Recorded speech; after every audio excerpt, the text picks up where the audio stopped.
All right, it's Jim Grillo, CMP, another edition of 20 Minutes in 2020. It's very interesting, all the topics that we've covered. This is a good one. This might have a positive spin to this in addition to where we are today. I've got Michael Embrey on today. Michael and I have known each other for a long time. I know he's done a lot of special events. He's in tourism. He's in so many different fields. So Michael, let me introduce you right now. Michael Embrey, why don't you give us an idea of like what you've been up to? And you do so many things. Can you describe? Well, thanks, Jim. Great to see you again. One of the things that our company does and I thought I was invincible. I thought I had the ultimate business, international travel concierge, traveling the world, doing special events, producing shows, special events all over the country. What a utopian job. What a wonderful experience. And all of a sudden, everything shuts down. So it's not that there's today or tomorrow. Our travel business is down for a while. Later on, we can talk about it. I think travel will come back very strong in a different medium. Special events are a big concern, whether it's a hometown fair or a hot air balloon fest or a rib fest. There are a lot of those events that are still up in the air. The governor of the state of Illinois originally said he'd like to cancel all big events, and now he's kind of softened that blow, which I'm glad he did, because there are some events in July and August that still could happen. Could still give people an opportunity to get out, enjoy life, enjoy family. It's very depressing not to have something on the horizon. I mean, and you know this as an entertainer, going to a nightclub and performing, or going to a Cubs game, or attending any other event. That's exciting. To pull that all away from everybody, it's very depressing and very emotionally, I think, stagnant for people. So we've got to, I think, be more aggressive in saying, what can we do? When can we do it? When will be the first event that we can have? Understanding all the parameters, medical, health, state mandates, federal mandates, we get that. But we can't plan things at the last minute. We have to have things done in advance, whether it's a state fair or a rib fest or a car show. These things all take time, have to be organized.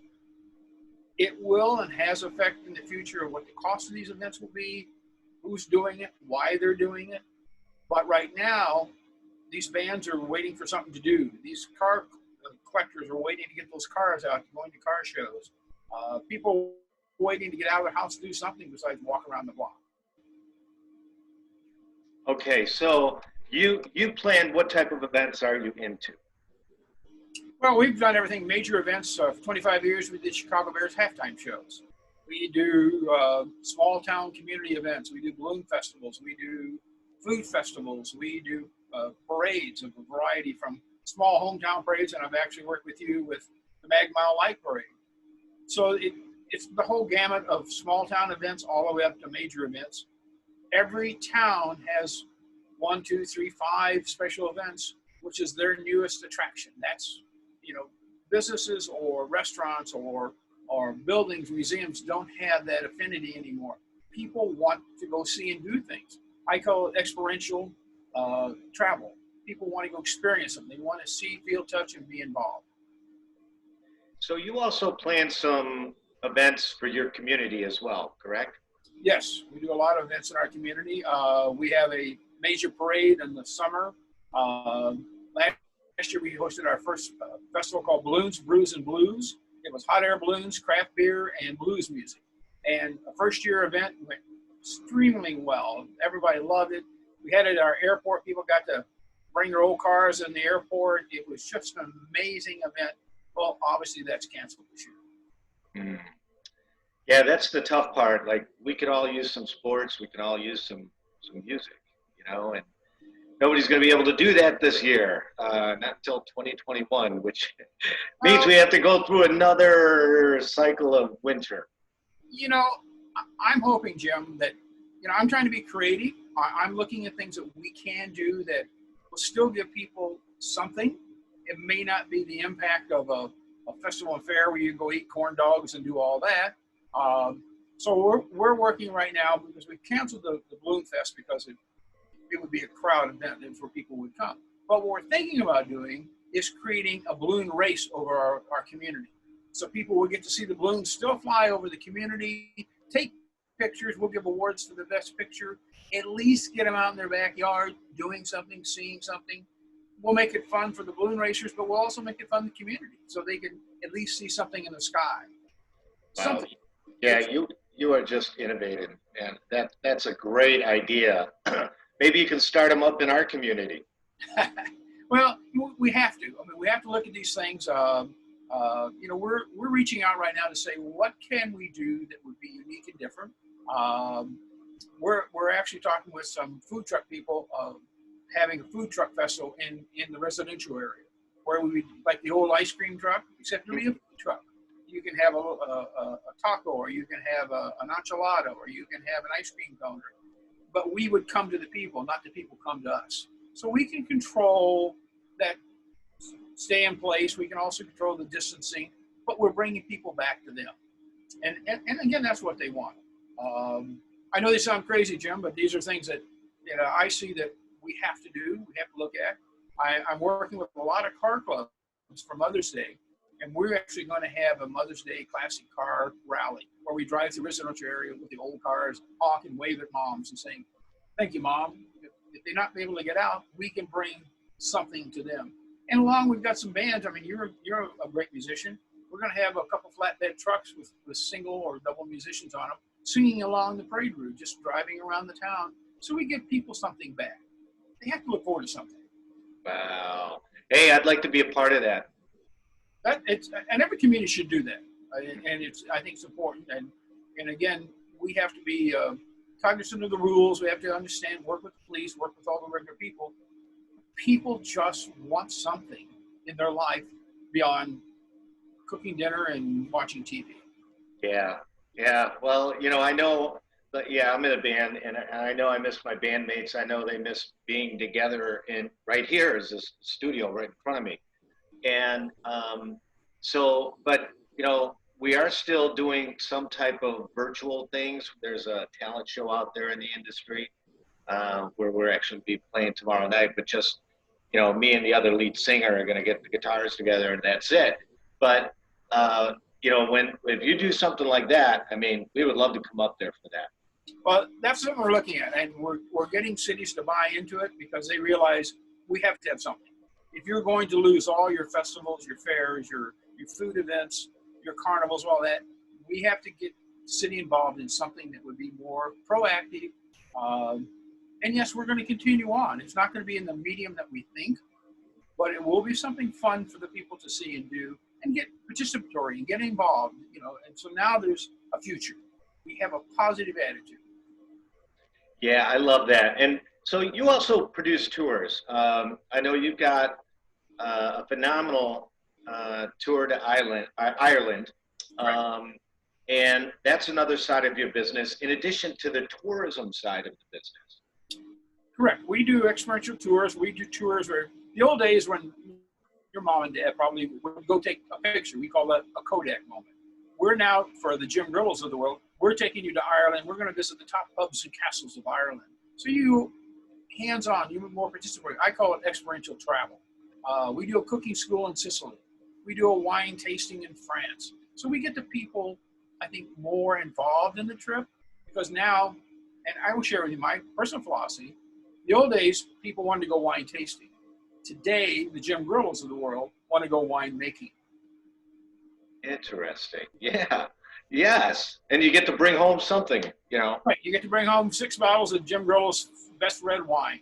And then here's the thing, you don't talk about the picture. You get to show that bottle of wine to your friends. And by the way, I did this with a wine company in Michigan. And I got a phone call about 4 months afterwards. Just, oh, my God, the residuals were unbelievable. I said, what do you mean? Well, Susie had a party for her girlfriends, and they came over and drank Susie's wine. Well, they all ordered Susie's wine online. I thought, well, that's unbelievable. Who would have thought it was just really an event? Now it created another economic boost for that winery. Wow. So when do you have any idea? Have you heard anything out there on the special event side or on the tourism side where you may know, you know, you can plan a tour back to Ireland, or, you know, plan a big special event, you know. Um, Well, we'll talk special events first. There are a lot of events that are already canceled for this year. We just heard a minute ago on the news that some of the major college football teams are analyzing what may or may not happen. I think we won't know until summer. I will almost guarantee you all the summer events will be canceled. You'll see the virtual reality entertainment. You'll see maybe the Cubs play in Arizona and empty stadium, and all you'll see is the game and not the crowd or not the facility. We'll see more of that capitalizing for the people to at least have something to see and do. As far as trips and tours, that is going to be interesting. After 9/11, our company grew exponentially. People said, well, how did that happen? Well, because people couldn't afford expensive trips instead of that $1,200 trip. But what will $600 get? What will $400 get? So we developed a whole branding of smaller, more affordable tours. I see domestic travel in the United States expanding unbelievably. People can get, and I'll tell you what, this is an unsolicited stock market. Invest in RV companies because people are going to get in their RV with their family and travel around and see the Grand Canyon. But I think domestically we'll see better travel. Here's the positive. International travel will expand. There will be less control on deposits, more options for cancellations, return money. And I'll share with you, Jim, after 9/11, I flew over to Paris for $98 round each way, $196 round trip to Paris. You'll see that happening again this fall. Cruise ships will have a little tougher time, but again, that too will come back slowly. But the affordability will be unbelievable. If you wanted to travel, in especially controlled environments, this will be the time to secure that discount rate. And it's guaranteed, and you'll get your money back. For some reason, you have to get it. So that's a positive. okay. Well, that's good news. I like to hear that. Any other thoughts about what's happening today? And how is that going to convert into what you're looking to do in the future? Well, we're going to make some new changes. We're going to do some new things. We do a lot of student business. We do over 12,000 kids a year at music festivals and theater festivals. So we've had to revamp that, especially with theme parks closing for the summer or not opening until late summer. So we're going to have to revamp that part of our business. But I think new dynamics for adult travel. They're going to want, I think it's that time in their life, they're going to want that bucket list dream vacation. I'm going to take my significant other and I'm going to France and learn how to cook, or I'm going to Sicily and do wine tasting. I think that's going to happen because that trip is now going to become more important than just a traditional fly over to Paris or Rome or London. Yeah. And what do you think about the planes, though? Will they social distance for a while? I mean, because I'd hate to see a packed plane where there's, 3 people in a row.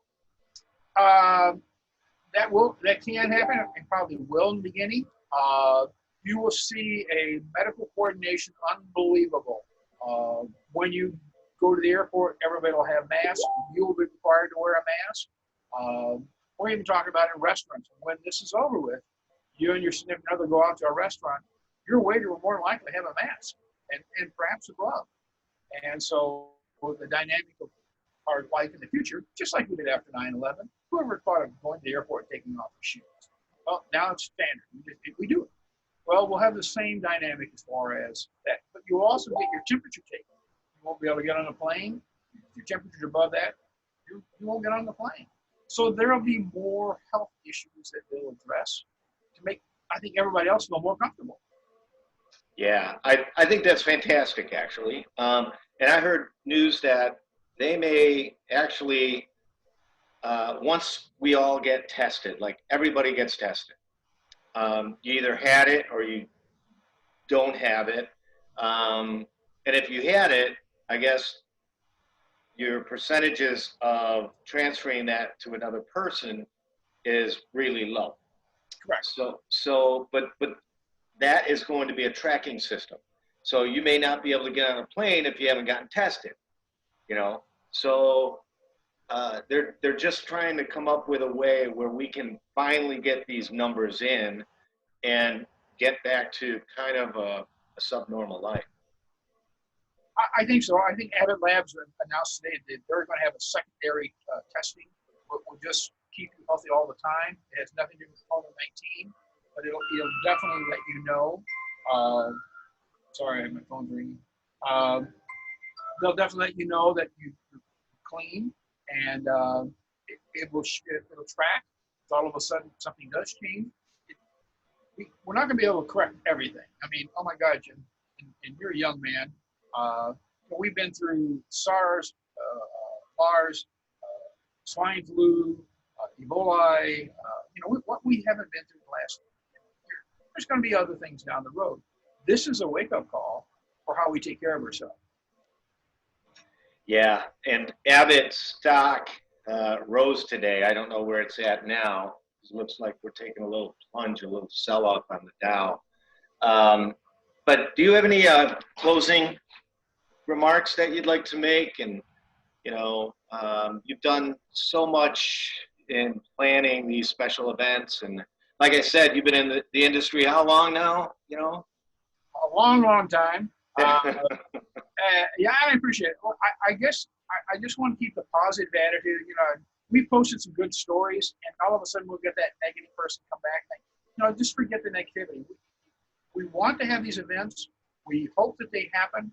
We can always cancel them. We can't add them at the last minute.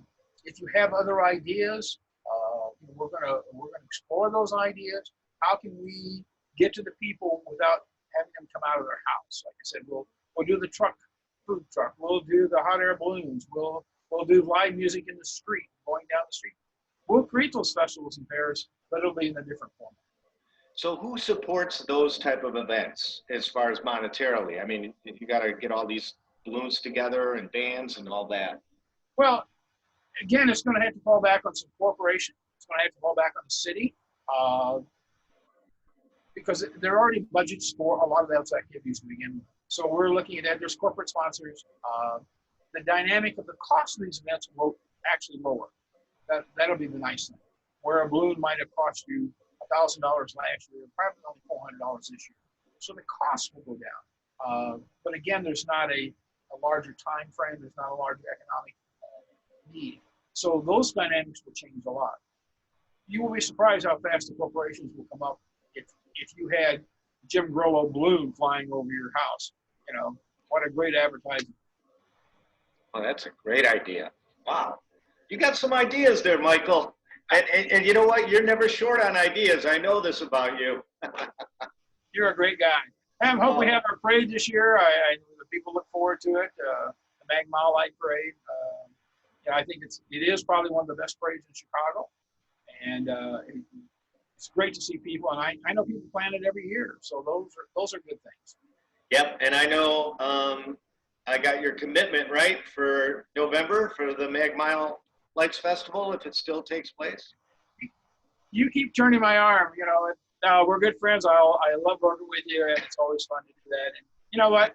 I'll tell you what, having done this for a long, long time, the thrill of seeing those kids smile when the floats come by or when the balloons come by or when the entertainers, that's what it's all about. It's not about the adult. It's about the kids having a good time, giving them something to remember. Because right now, that's all they have. Well, and I say it every year, and I'm going to take that as a yes, by the way. You're on video saying it right now, right? Yes. Okay, awesome. Yes, thank you so much. We cannot do this without you.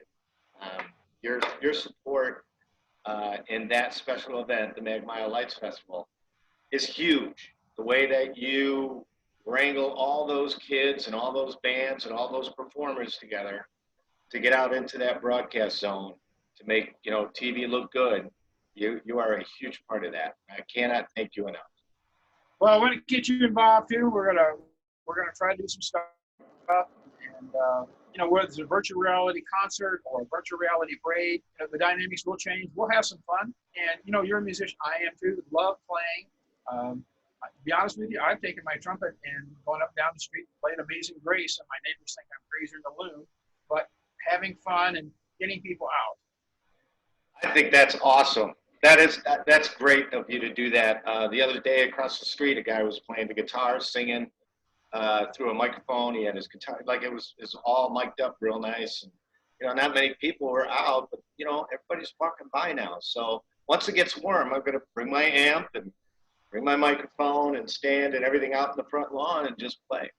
You know, Well, that's what we need to do. And, you know, people will appreciate it. It's just like, it's just getting them out, making them feel good. We had a folk singer who lives on our street. She brings her chair out, she sits in the street. I gave her a PA system she could be heard. She just sings folk songs, and the neighbors sitting on the front porch just listening. That's a good thing. that is a good thing. Well, thanks, Michael, so much for today. I really appreciate your support as always. And thanks for doing this today. You're helping a lot of people, and I really can't thank you enough.